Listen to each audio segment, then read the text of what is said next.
very casual event, but it's going to be a very meaningful event because this is important. We are here 1 year later seeking justice, and we'll talk more about that. But I wanted to thank our, first of all, just acknowledge, thank you so much, Jerime, for being with us. And thank you also, Bracken, and to the Mitchell family for being with us. Thank you for being here. I also want to thank, first of all, Pastor Epps for hosting this gathering of support. And that's extremely important. Pastor Epps has been, from the very beginning, a supporter and always had a space for us here. So we appreciate Pastor Epps, and I'm going to ask him to come and have remarks and prayer. And if you wouldn't mind standing.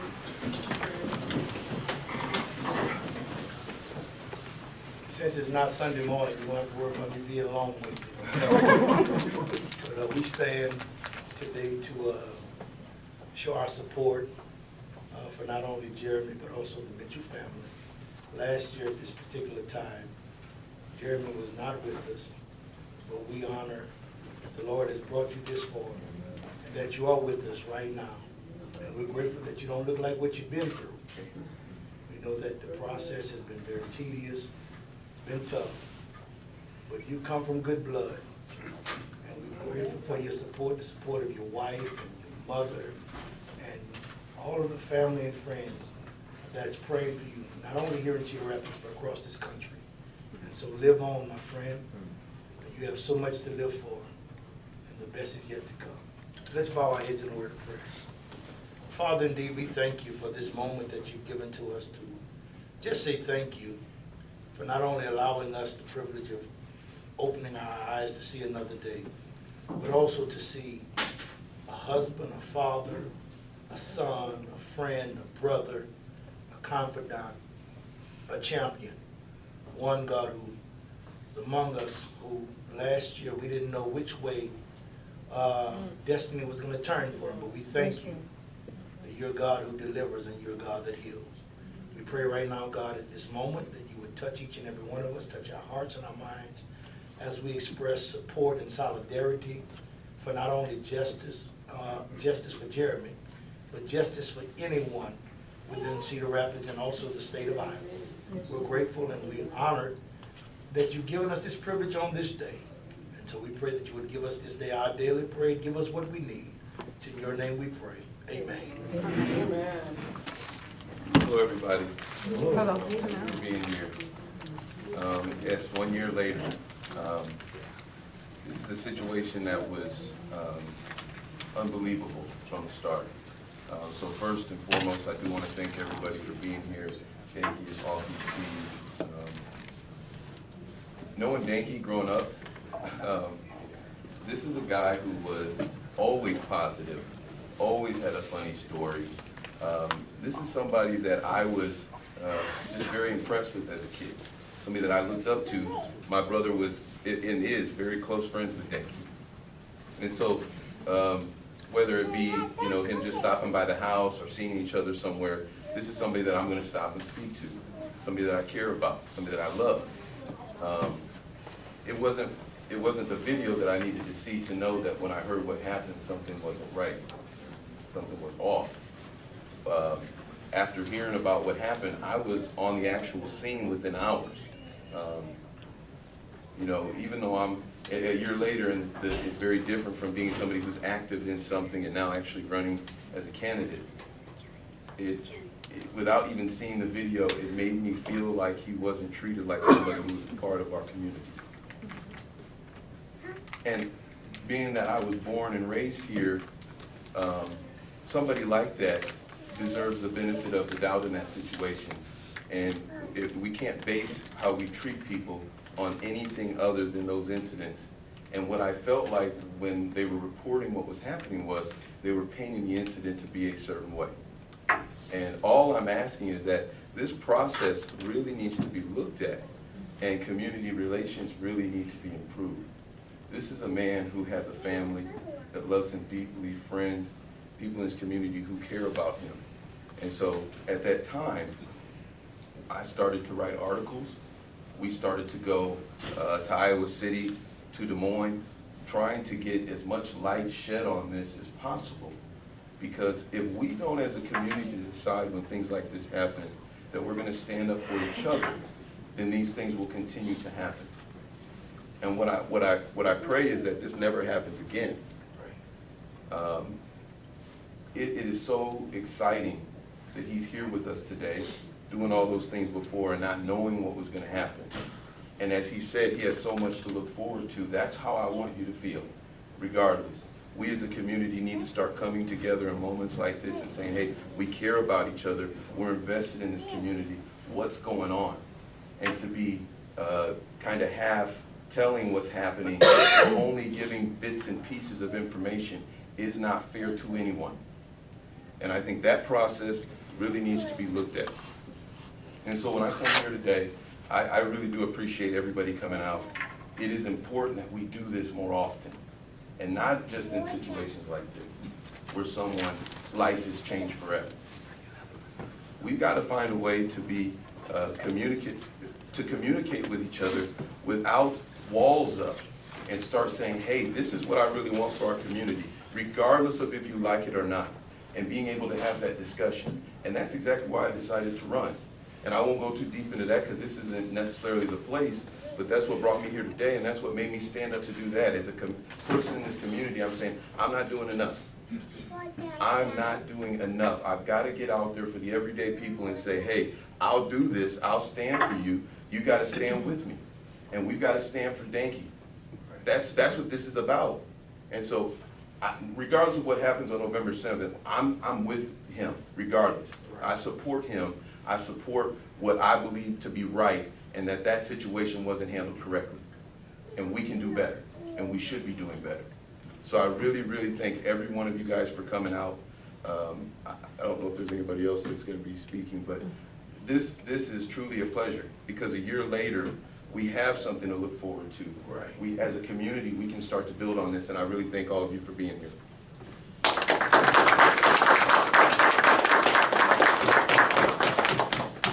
How important is it to have warriors in our community to take up the race? And just want to appreciate you, because I know that you were one of the first responders, and I know that you, along with Stacy Walker, Supervisor Walker, who is not able to be with us because he's out of the country, you guys really held things down, and we appreciate you. I also want to just take a moment and introduce some of the group that is right now working with our city officials and law enforcement around seeking justice, and members of the Cedar Rapids NAACP, the Iowa-Nebraska NAACP, and the Iowa Justice Alliance. And so I want to acknowledge again Pastor Epps. If you wave your hand, Carl Cassell, and then Reggie Ward, sorry. And then also Dedrick Doolin from the Cedar Rapids NAACP. And at this time, I'm going to ask that the Cedar Rapids NAACP have remarks. Say good afternoon. Good afternoon. It's a blessing to be here because I'm blessed to see the family here. Good to see you. You know, when I first got up, when I first came in, I said one of the things I was going to say was a blessing for you to be here, but it's a blessing for me to see you. I'm blessed because of you. So I just want to say that to the family, to those that are here, we need you to stand up, be counted. You know, we need to not just show up, you know, on occasion, but we need to realize that the government works for us. In this country, it's governed by the people, for the people, and we got to be the people, and the people got to stand up. So we got to express our concerns, not just by showing up for this, but also by talking to our people who are in positions, maybe an elected official. But those that are elected now, we got to talk to them and tell them what we think. Right is right, and right is right, period. And we've got to let them know that when we see something that they're doing that's not right, our tax dollars paid for their jobs, and we got to take care of that. I want to share just a quick quote from you for you this afternoon. I don't know if you've heard this before, but it says, "Out of the mountains of despair, a stone of hope." Dr. Martin Luther King said, well, there's a stone of hope in this. And out of the mountains of despair, what happened? There's a stone of hope, and we need to be that hope. So I thank each of you for coming out. But when there's an opportunity to stand up, speak to your politicians, speak to your friends, let them know this is an important issue. Have a good day.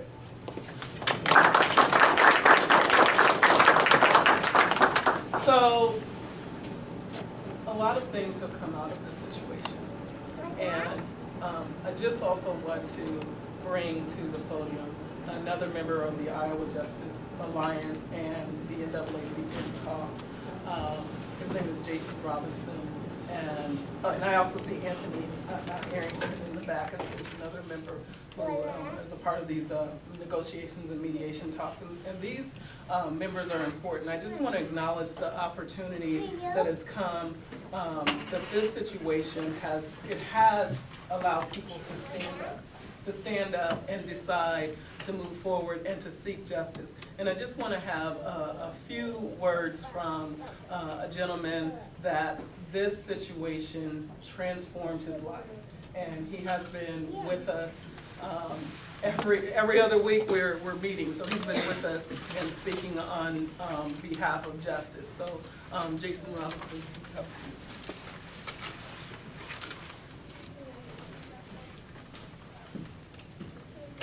Good afternoon. I just want to say that ever since, the situation, the tragedy that happened, it's one of those things that we don't want to think can happen. It's one of those things where when we see it on TV, we like to think that it wouldn't happen in our community. It's a shame, in my opinion, that we have become desensitized to incidences like this. Yeah. Because we see it so frequently. Yes. Yeah. And it happens so often. And it happens in communities like ours. And there's a lot of people out there who don't want to think that it does happen, even when it does happen. They want to think that it won't happen again, but it could happen again. They act like it hasn't happened before, but it has. And for me, I just want to say that to me, it's enough. As Brother Jerime has said, we have to start standing up for everybody. And this isn't, it's not about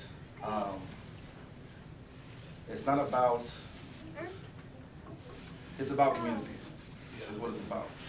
And I remember growing up, we used to be a tight-knit community. I couldn't go anywhere. If I was on the other side of town, please believe before I got home, my parents knew. And I was in trouble before I even got there. And we have to get back to being a community like that. We have to start caring for each other before it's too late. We have to start looking out for each other before we're in trouble. And once we can do that, I feel as if we can begin to make our community better. We can be that example for other communities on how community works. And so, I want to say to the Mitchell family that I'm deeply sorry that this has even happened. It is shameful, and our elected officials and our community need to stand together. We need to figure this out, because this is unacceptable. And so, again, I want to extend, my sincerest apologies, regret, and shame for how our community has handled this, how our officials have handled this. It has been disturbing. The way that a picture can be painted and a dialogue can be given that does not reflect what truly happened. And so again, I want to say that I am sorry that our community has not given you justice. And by our community, I mean those in power and those working for power. And please believe that we are doing what we can now. And I'm sorry that it has to be after this incident. But please believe we will not stop. So, thank you for your time.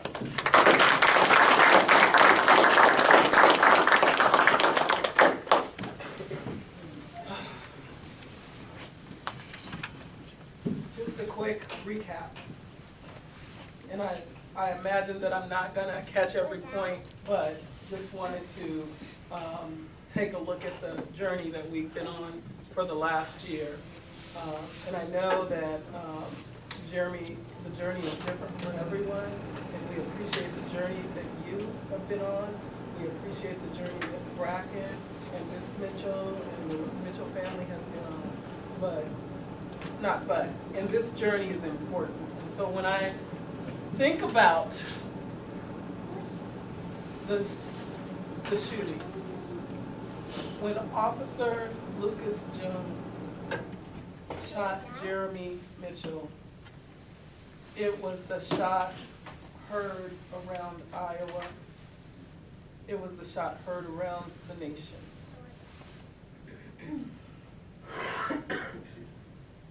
On November 1st, Officer Lucas Jones pulled Jerime Mitchell from a car and shot him point blank during a traffic stop. We know that many of you became first responders, as you mentioned before, Jerime, and I thank you. And we appreciate that you're here to co-sign this work. We know that the NAACP, our interest came after there had already been visuals and a lot of coverage. And we know that, as Jarrell mentioned, he and several other people were in the media. Stacey Walker was in the media talking about this. I heard at our office in Des Moines from our local president, Dedrick Doolin, that this situation was going on. I hold a summit every year called the Iowa Summit on Justice and Disparities, which deals with criminal justice reforms and handling disparities. At that summit, were you at that summit? There was a group that came down during that summit and mentioned this issue. At the Freedom Fund banquet later that evening, we had a gentleman from Broadlawns Hospital mention this issue. And we got a call from the Department of Justice about this issue. And so we got in touch with, of course, Dedrick Doolin, Pastor Epps, Stacey Walker, and we convened an initial meeting right in this space. Coming together to, number one, ask questions about what was happening. And I know that Mrs. Mitchell and several of you in this room were there. To ask questions about what happened, how this could happen, about what the proper protocol should have been, about how a dog could be sicked on this young man, about how they possibly could see a traffic light, a license plate light from such a distance, about why the grand jury was being convened without hearing from the victim, about why Officer Lucas Jones got to speak with the grand jury, and why the grand jury, there was no special prosecutor. These are the questions that we raised. We asked about the release of the video. We asked a lot of questions. And this community, this Cedar Rapids community, continued to gather. And as I said, Jerry Vanderson convened a grand jury in a matter of hours. They were out. There was a press conference. A disappointing press conference, to say the least. A press conference that didn't even make sense. But even at that press conference, I saw many of our community leaders there. The NAACP was there calling out the inconsistencies. And then we responded later on with a press conference of our own, rebutting and refuting a lot of the information that had come, the erroneous information. It just didn't make sense. We saw the video. We played the video. We saw how Jerime's demeanor was cool, calm, and collected. Not like what the prosecutor said, that he was being belligerent and cursing. It was very clear. We saw the distance between Officer Lucas and that traffic light. I'm sorry, I apologize, that license plate light. There was no way in this world that he could have seen that. And I know Superman does not exist. So it continued to call into question. We wanted to know why there was scheduling for Jerime's testimony, but he was not allowed to speak. These are the questions we asked. And in addition to asking the questions, again, as the visuals, as the communication to the press continued, as the support continued to pour in, a group of pastors out of Iowa City worked with a number of other organizations to form a group called the Iowa Justice Alliance to support this effort. And then that group, based on the input of many of our community members in this place right here, came together and produced the 12 Steps to Justice platform, which was an opportunity to seek justice and criminal justice reform. And we understand that certainly this was in support of Jerime, but also to address, as Carl says in our meeting, that 400-year-old, I think it was gorilla in the room, excuse me for misquoting, racism. Since slavery in this country, this has affected us, and that oppression, and that's what we're still dealing with. We're still dealing with that. At this time, I'm going to have Reggie Ward come and read the 12 steps, and then we'll continue on this journey.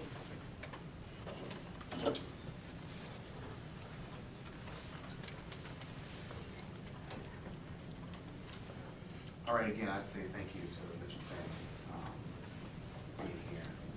It's great to see you here. It's great to see all of you in the room. Sorry for kind of getting a little bit emotional, just thinking about, hearing and having to relive this, which I know it's got to devastate the Mitchell family every time they have to see him and think about what happened. So through this whole process of coming up with how we're going to address this, it's really hard in such an upward, strong battle to get justice in cases like this. So our efforts, just want everyone to know that on behalf of the community, on behalf of the Mitchell family, that we're working very diligent, working very hard. Like Betty said, we've been meeting every month, a couple times a month, trying to work with the community members as well as the police departments locally here in Lynn County to seek justice and to find a way to path forward. So these were some of the steps that we had were brought forth through this situation. And I'll just read through them so it can remind us of what we're after. So, standing in solidarity, the call for fair policing and justice reform. These are the 12 steps for addressing justice in Cedar Rapids that were derived last February. Number 1, mandate outside independent investigators for officer-involved shootings. Number 2, mandate special prosecutors for officer-involved shooting cases, referring to a grand jury. Number 3, mandate that prosecutors present sworn testimony from all available victims, witnesses, and persons involved in officer-involved shooting cases, allowing recovery time for injured parties before conducting or concluding the presentation of evidence to a grand jury.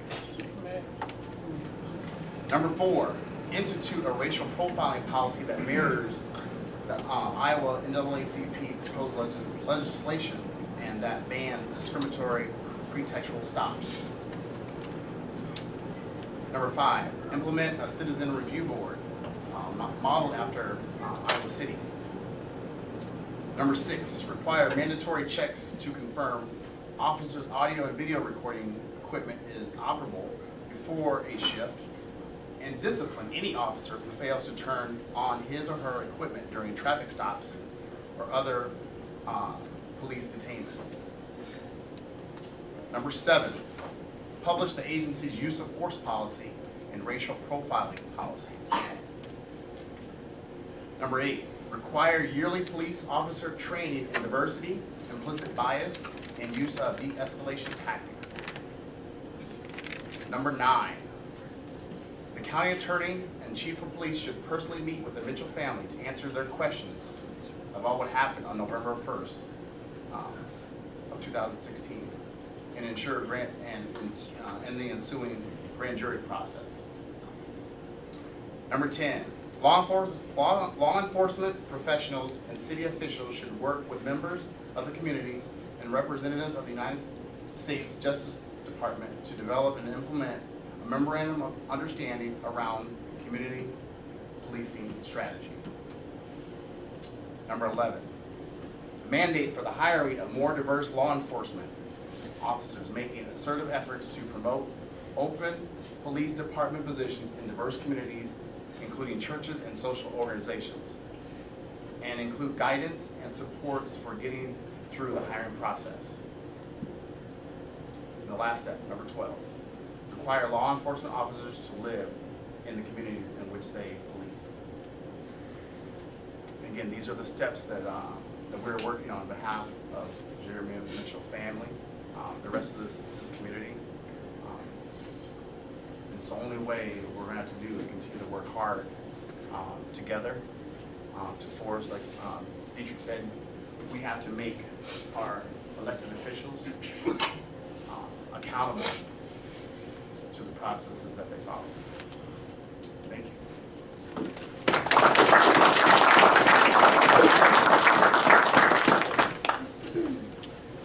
So as we said, we have been working on these steps. The bottom line, I know there are 12 steps, but the bottom line is we are seeking justice. We are seeking justice. That's what's going on. And we just wanted to make sure that the community is aware. We are meeting at least twice a month with, and I will do my best to name them, help me. We're meeting with the Lynn County prosecutor, Jerry Vandersanden. We're meeting with the chief of police for Cedar Rapids, Chief Wayne Jerime. We're meeting with the chief of police for Marion, Chief McHale, what's his first name, McHale? Joseph McHale. We are meeting with the sheriff of Lynn County, Brian Gardner. We're meeting with the mayor, Ron Corbett.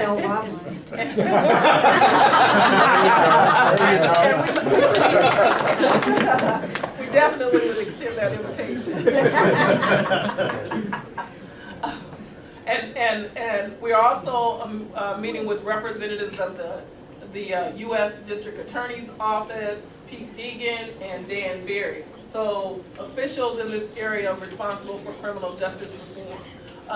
We have been meeting around those steps, and please understand, Dr. King talked about the arc of justice being long, but it bends toward justice. And that's the truth. It takes some time to do this work. We began meeting, it took us a few months to even convene this group, but we began meeting in the summer, and we have continued to meet. We have now come to the point where we have gone through the steps. We have also provided resources and had opportunity for everyone to look at resources. We have a standing website that everybody reviews with all of the documentation going through. We've checked in on every step to see which way people are leaning, and I believe it's the 8th step that requires memorandum of understanding negotiated through the Department of Justice, and we have just brought the Department of Justice in to begin that process. So that's where we are. We know that it's going to probably take several more months before we have that memorandum of understanding, but we wanted you to know, we wanted you who have been there from the beginning to be aware of what we are doing, because we are seeking justice. This is not the time to stop. This is not the time to quit. It's beautiful to see that this room is full and to showcase that this support still remains strong in our community. We receive many other letters of support, and I just want to take a moment, and we're going to hear from both. We're going to hear from Jerime and we're going to hear from Bracken shortly. But I wanted to offer the opportunity for just a few more brief comments of support. So I believe. Can I ask a quick question? Yes. Has this group yet come up with, or I mean, it could be too early, but a response to Jerry Vander Sanden and his not wanting to do the training or thinking that it was too much training? Sure. Curious about that. So because the myself question, no, would it's think that fine. you never It's have fine. enough It's a good training, question. but It's a just good curious. question. So one of the steps is about implicit bias training, dealing with the internal bias that affects how you treat people. And some people call it what do they call it? Unconscious bias. It's not unconscious, it is conditioned bias. It is something that you've been conditioned to do. There's a difference. So we talk about implicit bias. We have the police who are holding an implicit bias workshop November 15th and 16th. We've also received documentation from some of the other, from both Cedar Rapids and Marion, that they've been having implicit bias workshops. But the county, meaning the Lynn County Sheriffs and Jerry Vander Sanden, have not. That situation is that in our meeting, Jerry Vander Sanden stated that he would do it if the county could come up with the money. Well, they made a point to come up with the money. And then there was resistance. And This is so, what Stacey was doing. yes, this is what Stacey was doing. Yes, and there was resistance. And so where we are now is that the prosecutor, Jerry Vander Sanden, wants to go to a workshop and take a workshop on implicit bias. We all know, I know she's laughing because a workshop is not enough. That's not implicit bias training. And that's where the point of contention is. I also know that it's the cohort of the Democratic Party here has issued a resolution to compel the prosecutor to take the implicit bias off. So that's where that's standing right now. We are going to be issuing a joint statement from the entire group soon about our work. So, are there any other questions are there any other questions about this process? And please, guys, help me out here. So. Well, real quickly, on the difference in the training, one is just a matter of a couple, 2 or 3 hours, and the other is like a day and a half or more, 2 days. A couple hours to a day and a half, quite different. I'm just baffled that anybody would, I don't know, I'm just. We all are baffled. Exactly, we all are baffled. I saw a question over here. Well, a couple of comments, if that's all right. Yes, that's fine. On this implicit bias training, I'm sorry. it strikes me that if Mr. Vander Sanden has resisted at every point, that we're not talking about implicit bias. We're talking about explicit bias. And so my thought about Mr. Vander Sanden is that he stands for election, and so he ought to be dealt with in an appropriate fashion at election time. And the other thing that I wanted to comment about, and hope it's not impertinent, but I heard this gentleman when he was reading the 12 steps remark about having a police community review board modeled after Iowa City. Well, I hope that if we're able to get something like that, I've been for it for a long time, that if we're able to get something like that, that it's stronger than what Iowa City has. Because I interviewed the woman who was chair of the Iowa City Community Police Review Board, and it came out in that interview that really they're not able to do very much. And so I hope that whatever we get here, that that board can compel people to come testify and bear witness, and that it sort of acts as administrative justice board, because otherwise we're just going to get trotted around the circle again, and people say, oh, it's kind of like the city's ethics committee. Sure. You got to have a picture of somebody receiving money before it actually has any. Sure. So at any rate, those are some of my thoughts, and those are the comments. I'll just stop right there. And I just wanted you to know that we have heard that concern before, and we appreciate those remarks. And that's part of the strength of having the Department of Justice with us, because they have a sense, they've negotiated several of these types of MOUs. And so they have a sense of what is a strong citizen review board or not. We have already been in contact with Iowa City just to kind of talk with them about it, but we certainly are taking that under advisement. So thank you so much for that. Are there any other comments before we get to just a few more supportive comments, and then we have a surprise? Okay?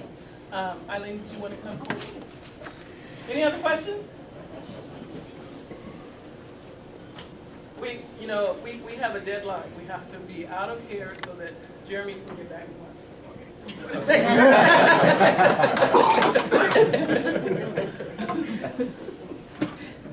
Well, I have a lot of questions because I'm not an expert.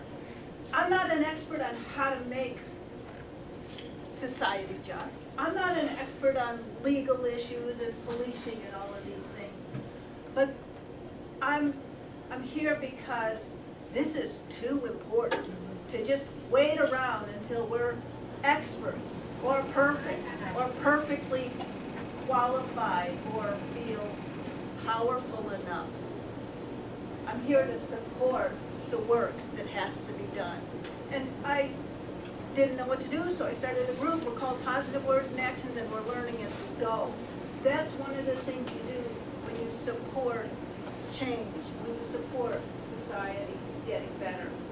And when you're going to support this, you don't sit around saying, I'm not a warrior type. I never thought of myself as an activist. So my hope is that we continue to have really good, strong warriors for justice in our community. But we don't, the rest of us, don't sit around saying, oh, that's good that they do that. We all need to step up and exercise the power we have. We all have the power, for example, of communication. We need to talk to our friends, our neighbors, and our elected officials, who will only stay elected if people vote for them and who worry about that once in a while. We need to communicate. We're very concerned about the Memorandum for Justice, about supporting your work for that. Police officials, law enforcement officials, county attorneys need to hear from us. And that, for example, is the kind of thing that anybody in this room can do. It doesn't take a lot of this. It doesn't take a lot of savvy. I'm concerned. I really think a memorandum for justice is a good idea. Please stay with this effort. Implicit bias training.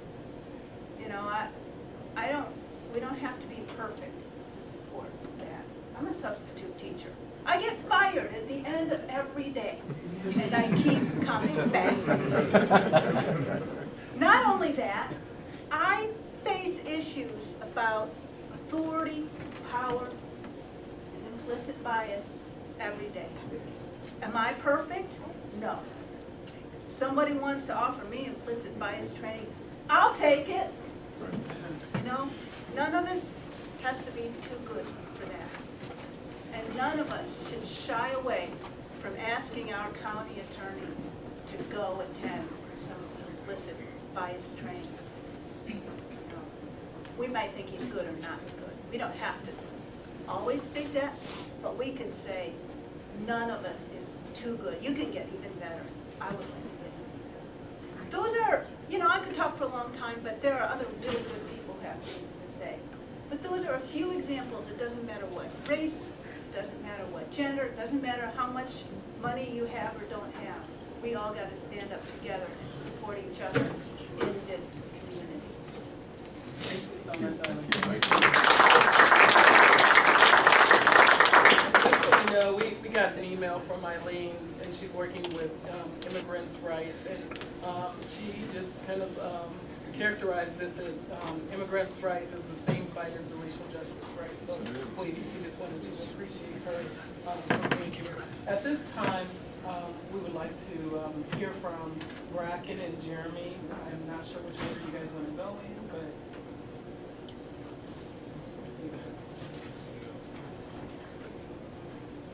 Let's give Jerime a few minutes.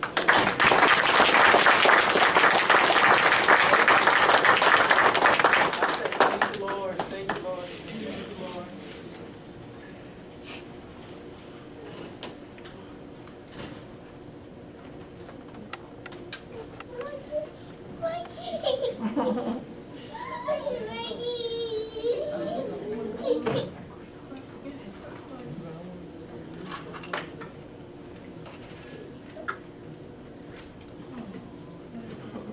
Is it okay to get up?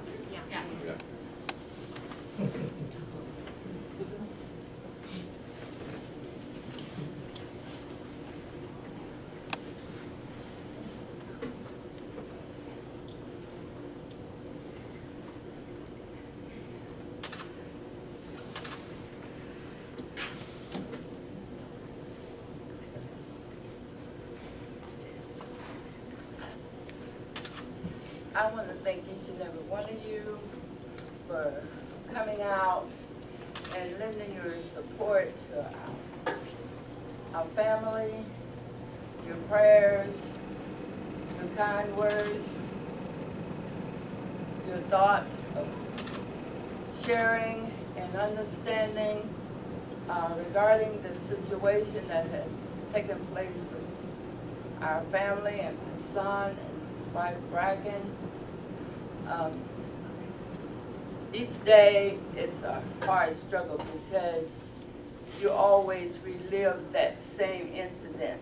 And October of this October the 31st, I had to relive that situation, and I decided that I would go out and stand on that corner where Jerime was shot and the incident took place. It was very cold, it was raining, but to me, to relive that situation was very hard. And I wanted to make sure that what happened in this city, remain on people's mind, to keep it aware that such a thing like this can happen in our city, in the town we live in. It should have never happened. Not only did it happen to my son, but a year ago, before he was shot, it happened to another lady's son. And that lady, I felt sorry for her because the story was not told, the truth about what took place with her son as well. And I just want to let people know that things like this should not happen to anyone. It doesn't matter who you are, what color you are, where you came from.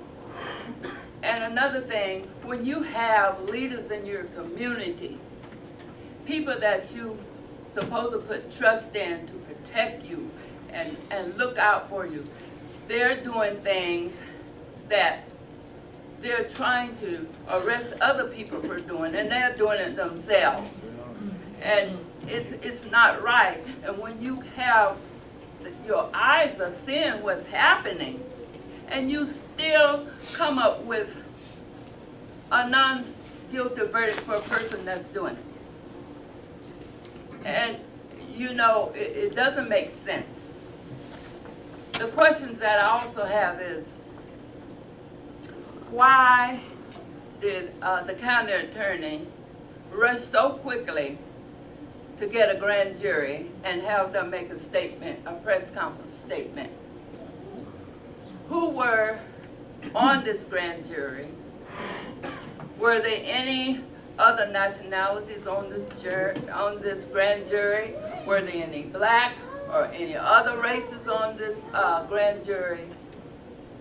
Was it some of their peers or some of their co-workers who came up with this idea to go ahead and have a press conference which did not state the whole truth about the situation in the first place? I also have the question about why is this officer being put back on the force in 6 months after he shot Jerime? Why? No one knew that he was put back on the force in June until it was reported that he was put back on the force in 6 months after he shot Jerime. I also want to know, why is there 2 audio tapes? The one tape he gave the family, they gave the family to see, had no audio or anything except for just the audio itself.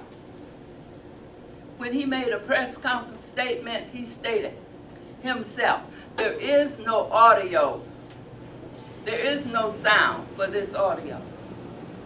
When they knew that there was a sound with the audio on it. And so my question is, why is there 2 tapes, one with and one without? And that's a question that I'd like to know too, as well. And I'm sure the community would also like to know, why is there 2 tapes, one with and one without? And furthermore, when you have someone that's going to uphold their officers and their wrongdoing, how can you expect the community to cooperate with you? You're not going to get no cooperation from the community when you have people that is supposed to be protecting you in the community going out doing things that is harming people in the community. So again, I say, having to relive this whole situation all over again, remembering the phone call that night was one of the worst nights of my life. I was never told that my son was shot by the police that night. I only learned about it after I got to the University Hospital, sitting outside in my car with my son, learning that the police had shot my son. As many of you know, I am recovering from a massive brain stroke, which left me paralyzed from my head to my toes. But the grace of God has given me the strength and a healing that I am able to be here for my son, who is now paralyzed from his neck down to his toes. And I said, what God done for me, he can do for him. Amen. Because he's still in the miracle working business. He's still in the miracle working business. Yes. And many of you may not know, but my son drove a sort of red maroon truck. And every time I see a truck like my son's truck, my heart fills with so much hurt and so much anger. But there's a song that I play all the time. If you just hold out till the sun arises, just know everything is going to work out in time. So I want to thank you all once again for your love, your support, your kindness, and for your caring and your sharing, because this is a hard road, not only for me, but for his wife, Bracken, as well, who has to take care of her, and for him, because he doesn't want to be a burden on anyone. But this situation happened not because of him. And the whole truth was not told because of what was stated at the press conference. Everything will be all right. And as the song say, we will overcome. and victory will be on our side. Because when God is for you, He's more than the whole world against you. And believe me, when I say everything is going to be all right, because when you got God, and when you know Jesus Christ, you know the man named Jesus, that's the man I serve. And I know that He's standing with us. And He didn't bring us this far to leave us. Victory will be ours. And I'm not only saying ours, I mean victory for everyone who is going through this situation.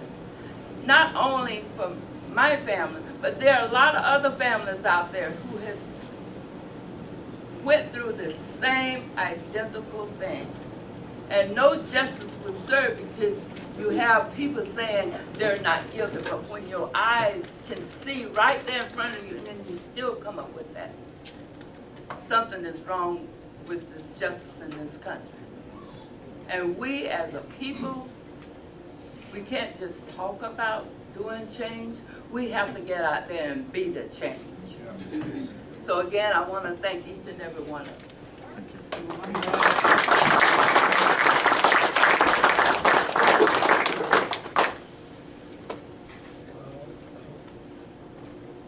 I just want to say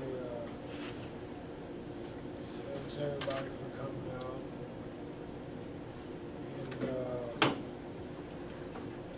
I'm not looking for any sympathy or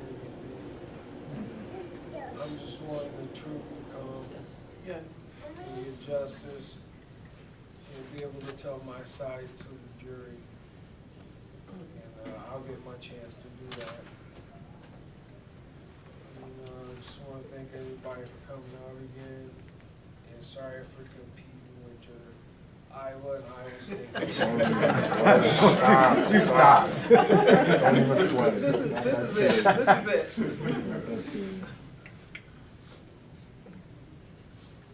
We just want to thank everybody for the support from the beginning until now, and I know that there's a lot of stuff going on that we don't even know about, with people helping us and standing up for us, and we're here to fight with you guys now.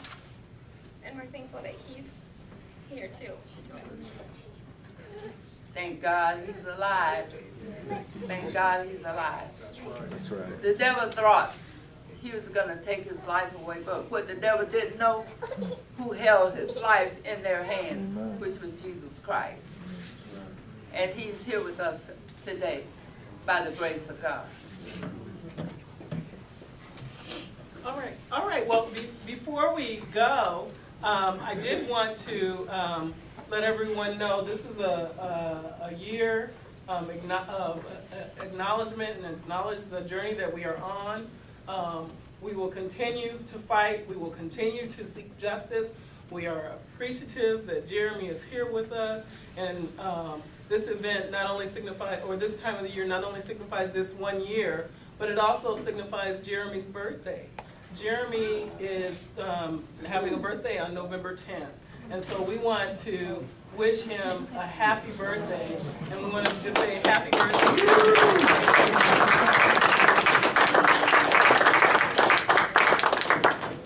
You don't mind a round of happy birthday? Happy birthday to you. Happy birthday to you. Happy birthday, dear Jerime. Happy birthday to you. Thank you.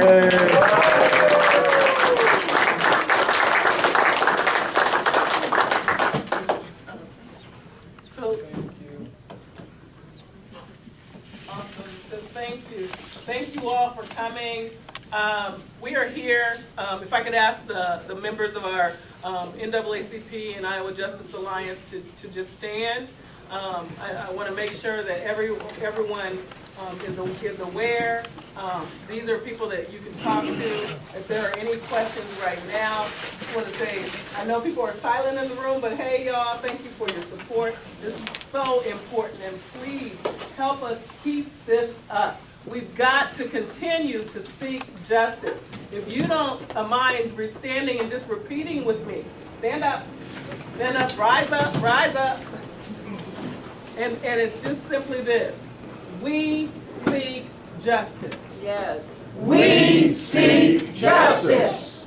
We seek justice. One more. We seek justice. All right, thank you so much. And feel free to contact us and let us know if there's anything you need or want to put forth, how you think the process is going. I know there is some coverage, and we just want to make sure you know the full story.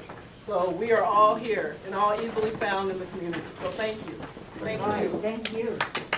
So yes, Pastor. Either complain or campaign. Yes. That'll be the change we want to see. So that's the reason why the young man is running. So remember November 7th, your vote counts. Whatever candidate you vote for, pray that you would vote for myself and Jerime, because we're actually serving leaders trying to make a difference. That's right. But you can't change anything if you don't vote. And so take advantage of that opportunity that you have. Get out there and make that difference, and let's change things. That's right. March, March to hope. Thank you. We're gonna.